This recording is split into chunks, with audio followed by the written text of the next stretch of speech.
What's up, YouTube? Today I'm on a 2025 Streetbob. Let's go. So if you don't know, this is the 2025 Streetbob. For this year, it gets a pretty considerable improvement in the area of the displacement. This Streetbob now comes with a 117 motor. The 117 Classic, to be more specific, is going to be about a 4% improvement in terms of horsepower and torque. Some other notable improvements for this year, for 2025, a lot of the rider safety enhancements have been transferred over from the touring models into the Softails. So your drag torque slip controls, your cornering ABS, all of those things, the Softails have them too. So other notable improvements, the upgraded electronics for the Softails allows you to get ride modes, right? So rain mode, road mode, sport mode. It has 3 modes. And now for this year, for the Softail or for the Streetbobs, you have cruise control. So man, this Streetbob is fully decked out with pretty much everything you could want. And also for this year, it's gonna come with a 2-to-1 exhaust, which you might be able to hear it behind me, but it sounds actually pretty good. It sounds pretty good. But other than that, everything else that you know and love about the Streetbob stays the same, right? So you got the Mini Ape handlebars for a little bit more upright cruising. It comes with the solo seat and a pillion. In my opinion, not the most comfortable seat from the Harley-Davidson line. You know, a lot of people who get the Streetbobs will end up changing out the seat anyways. Also for this year, you have the option now to go from cast wheels to spoke wheels, because I know that some people were big fans of the spoke wheels. It looks like this one has spoke wheels. Yeah, I think the spoke wheels look a little bit nicer on the Streetbob, if I'm being honest. It comes with a 3.5 gallon fuel tank, which is probably on the smaller side. People will say this is a bobber, so you don't really need a big fuel tank. I'm always going to take a larger fuel tank, because why not? But this bike, you know, it's a stripped down bobber, or as stripped down as I guess you could be in today's environment. But yeah, it's a minimalist bike, if you will, right? It's a great platform for basically any kind of modification you want to throw at it. And so what I love about the Streetbob is it looks good as a bobber, a West Coast style, like Dyna style. It's a very versatile motorcycle, I think. And one of the best things about the Streetbob, it is the lightest frame in the Softail line, right? Lightest Softail. So pair that with the 117, it is really quick. And you get these skinny front tires and skinny back tires. This bike is super nimble, super playful. And it pairs that with these mid controls, which allows you to kind of like hug the tank, control the bike a little bit more. This is a bike that can get, you know, that you can be really aggressive with.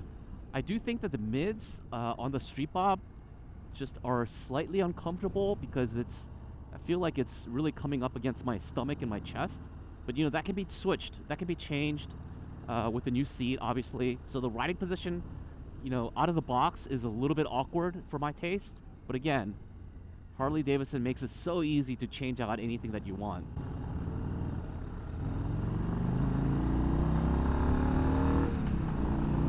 And that 117, man, that is an aggressive motor.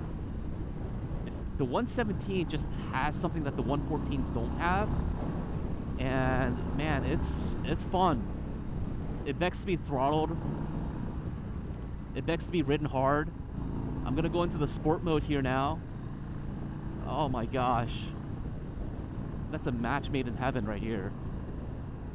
With how powerful this motor is with the 117, and now you have the sport mode that you can engage, which gives you a little bit more of a lively throttle response, and how nimble the Streetbob is.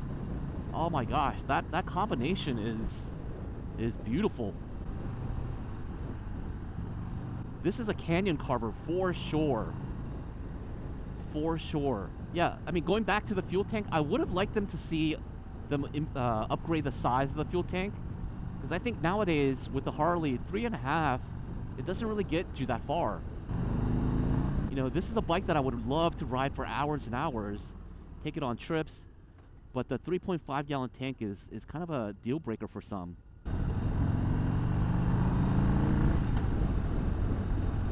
Man, all in all, this is a home run. I think the addition of the 117 on the Streetbob was fantastic. It just gives you a more lively feel on the bike. When you pair that with just how nimble and how flickable, right, is the word I'm looking for, how flickable this bike feels with the skinnier tires, man. Oh, this feels really good. Yeah, so with the Streetbob, I like the fact that, you know, it's a bike that you can cruise on, great in the city because of how nimble it is. It's a canyon carver for sure, especially now that it's got this 117 with a sport mode. You know, the 114s, in comparison to these 117s, the 114s feel smooth and, you know, feels a little bit muted to some degree. But the 117 feels beastly, it's grunty for sure. It's got tons of torque on tap. Man, it just feels really good. Yeah, overall, the Streetbob can kind of do it all. The one thing that I will say is if you're gonna take this on, you know, long trips or trips that involve the highway, just know that the Mini Apes are not gonna be your friend.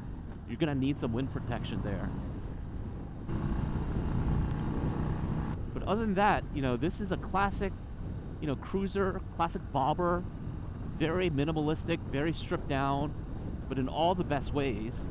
But I think where it really counts for the Streetbob is that 117. Man, I didn't think how much the upgrade to the motor would change kind of the characteristic or the personality of the bike, but here we are.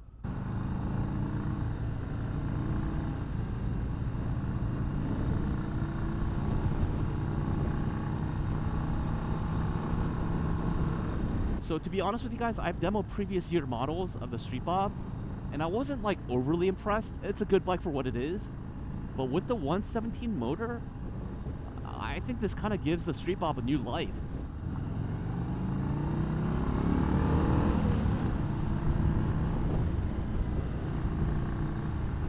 I think the 2025 Streetbobs are going to be a hot seller for Harley Davidson.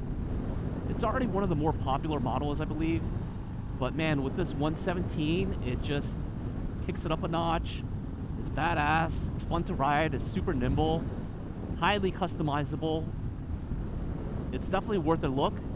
And considering that it's probably more affordable than some of the other Softails, this bike comes in just a little north of 17K compared to some of the other Softails, right? Like the Fat Boy, the Heritage, the Loader S.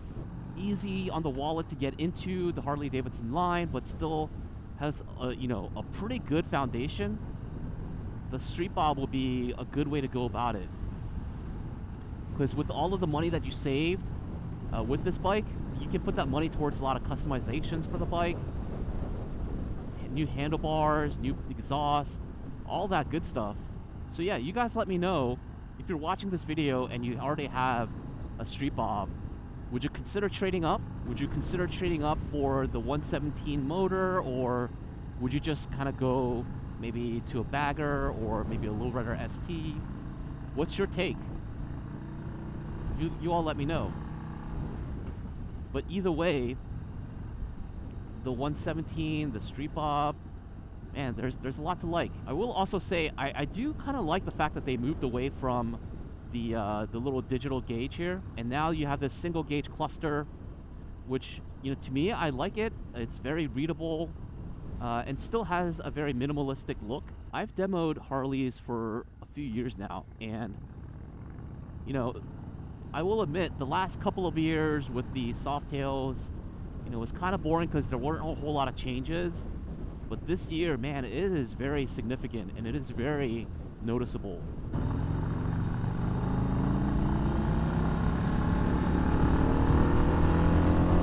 Oh, yeah.